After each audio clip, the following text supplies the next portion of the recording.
Сколько это будет разматываться?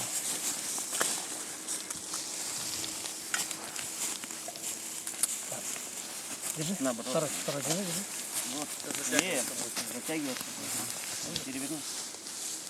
Она не будет, да. Только держать. И рукой так помогать его Не раскручивать. надо, не надо. Но надо затягивать. Надо так. В руке. Проще будет. Либо вот так. Да, увидели? Вот так. Все. Надо. Проблема. Ну, не то, да? Не то. И расстояние ведь надо. 3-4. Да? И вот их, если на руках крутить, Это вот так чисто в руки взял, идешь и разматываешь. Андрей Матвеевич, чуть побольше расстояние надо. И тут надо, вот, да. Подожди, надо, идем. сейчас обойдем.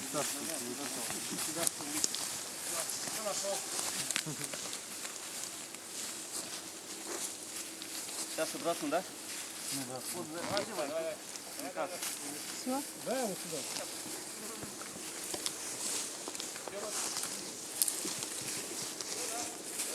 Хватит, да?